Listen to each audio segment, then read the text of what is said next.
Saya mengucapkan terima kasih ya, banyak yang mencintai saya. Disalahkan. Nah, lamun gubernur nyebutkan pesantren ancam kena politik salah, itu saya simpulkan gubernur tolol.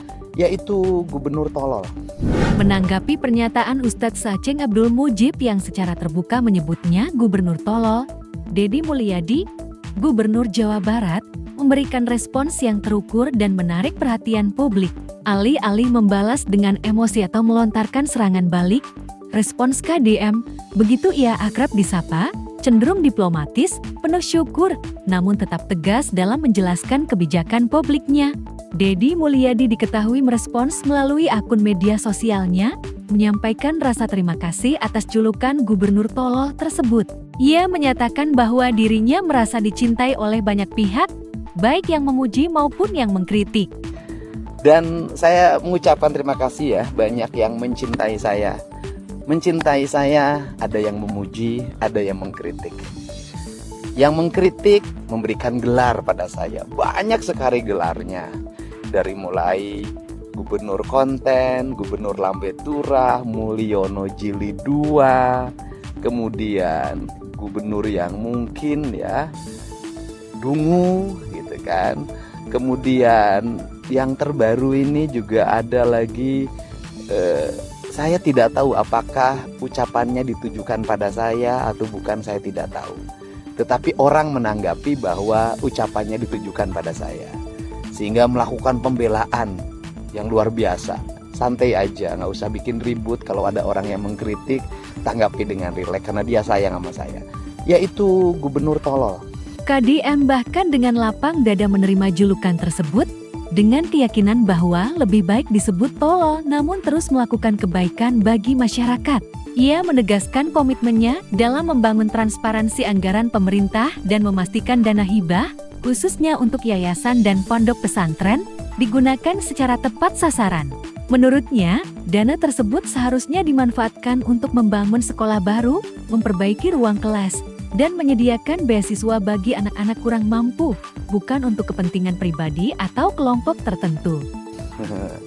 Nah, bagi saya lebih baik jadi pemimpin yang dianggap tolol, tapi bisa berbuat yang terbaik bagi kepentingan masyarakatnya, bisa membangun transparansi anggaran pemerintah sehingga publik bisa mengakses, bisa merubah dana hibah yang biasanya jadi bancakan, dan itu bisa saya buktikan kebancakanannya, dan SPJ-SPJ-nya yang diragukan itu menjadi dana yang bermanfaat bagi kepentingan orang banyak.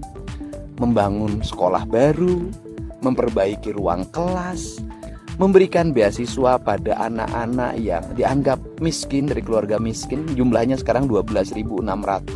Saya pengennya jadi 20.000 karena belum tentu orang yang tidak didata itu tidak miskin. Mereka bisa jadi tidak terdata dengan baik tapi miskin. Saya pengen jadi 20.000 mereka sekolah di sekolah pemerintah, dan kemudian nanti mendapat alokasi 3,6 juta untuk beli sepatu, beli baju, sekolah, dan mereka bisa bersekolah dengan baik. Kemudian juga memberikan beasiswa untuk santri. Kita sudah menyiapkan beasiswa untuk santri yang tidak mampu di seluruh provinsi Jawa Barat. Dalam responsnya, Deddy Mulyadi secara implisit memberikan klarifikasi mengenai isu dana hibah yang menjadi akar masalah. Sumber-sumber berita mengindikasikan bahwa salah satu pemicu kemarahan Ustadz Saceng adalah terkait dengan penghentian atau perubahan kebijakan terkait dana hibah untuk yayasan pesantren yang dekat dengan lingkarannya. Deddy Mulyadi, melalui penjelasannya, menegaskan bahwa kebijakan yang diambilnya selama menjabat sebagai gubernur bertujuan untuk memastikan dana publik, termasuk dana hibah, digunakan secara transparan, akuntabel, dan dapat dipertanggungjawabkan sesuai dengan peruntukannya. Responsnya yang tenang dan argumentatif kontras dengan pernyataan Ustadz Saceng yang emosional, sehingga secara tidak langsung menegaskan posisi Deddy Mulyadi yang lebih matang dalam menghadapi tekanan. Bagi saya, seorang pemimpin yang diutamakan adalah kepentingan banyak orang, bukan kepentingan sedikit orang. Walaupun mementingkan kepentingan banyak orang, pasti mengecewakan kepentingan sedikit orang. Dan bagi saya, menjadi pemimpin yang beragamanya baik, yaitu pemimpin yang mampu mengelola keuangan negara dengan baik, dan digunakan sebesar-besarnya untuk kemakmuran rakyatnya.